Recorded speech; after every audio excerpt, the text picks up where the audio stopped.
Acid reflux एक ऐसी health condition है जो हर उम्र के लोगों को तकलीफ दे सकती है। अक्सर लोग इसे सिर्फ सीने की जलन या खट्टे ढिकार कहकर इग्नोर कर देते हैं, लेकिन असल में ये एक ऐसी कंडीशन है जिसका अगर वक्त पर इलाज न किया जाए तो ये सीरियस बीमारी बन सकती है। जब हमारे पेट का तेजाब वापस ऊपर यानी खाने की नाली एसोफेगस तक चला जाता है तो सीने में जलन, गला भर आना, ढिकार लेना और कभी कभी हल्के दर्द का एहसास होता है। ये सब एसिड रिफ्लक्स की निशानियां हैं। इसका सबब सिर्फ स्पाइसी या ऑयली खाना नहीं होता। रात को देर तक जागना, खाकर फौरन लेट जाना, स्ट्रेस लेना और गलत आदतें भी हो सकती हैं। आज के इस आर्टिकल में हम जानेंगे 3 ऐसे आसान और कुदरती तरीके जो एसिड रिफ्लक्स को कंट्रोल करने में मददगार साबित हो सकते हैं। ये तरीके सिर्फ फायदेमंद ही नहीं बल्कि इतने सिंपल हैं कि आप इन्हें अपनी रोजमर्रा की जिंदगी का हिस्सा आसानी से बना सकते हैं, बिना किसी मुश्किल डाइट प्लान या महंगी दवाई के। नंबर 1, रात के खाने का वक्त। अक्सर लोग समझते हैं कि एसिड रिफ्लक्स का ताल्लुक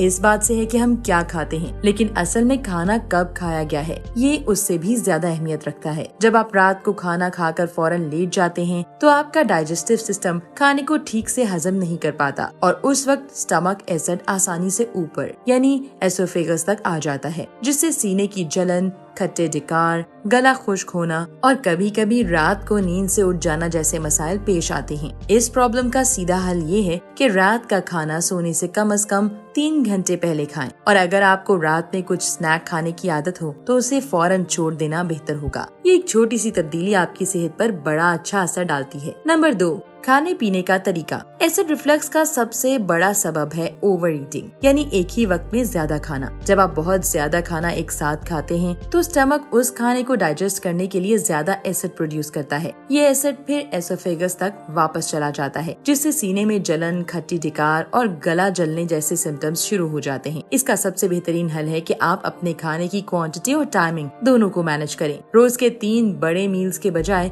5 छोटे छोटे मील्स लेना आपका डाइजेशन बेटर बनाता है और एसिड का प्रेशर भी कम होता है। खाना आराम से और चबा कर खाएं और सबसे जरूरी बात, खाना खाकर फौरन ना लेटें। कम से कम 2 से 3 घंटे तक सीधे बैठना या थोड़ी देर तक वॉक करना बहुत फायदेमंद होता है ताकि ग्रेविटी एसिड को नीचे रख सके। साथ ही स्पाइसी, ऑयली और एसिडिक चीजें जैसे कि टमाटर, कॉफी, सोडा और डीप फ्राइड आइटम्स को अपनी डाइट से कम कर दें। ये सब रिफ्लक्स को और ज्यादा बढ़ाते हैं। इसके बजाय खाने के बाद ठंडा दूध, 1 चम्मच सौंफ या च्युइंगम लेना एसिड को कम करने में मदद करता है। नंबर 3, कुदरती अज्जा। अगर आप एसिड रिफ्लक्स से परेशान हैं तो कुदरत ने हमें कुछ ऐसे असरदार अज्जा दिए हैं जो इस मसले को नेचुरली कंट्रोल करते हैं बिना किसी साइड इफेक्ट के। सबसे पहले बात करते हैं एलोवेरा जूस की। जैसे ये जिल्द के लिए सूदिंग इफेक्ट देता है वैसे ही ये स्टमक को सूदिंग इफेक्ट देता है। रोजाना सुबह खाली पेट 2 से 3 चम्मच एलोवेरा जूस ठंडे पानी में मिलाकर पीना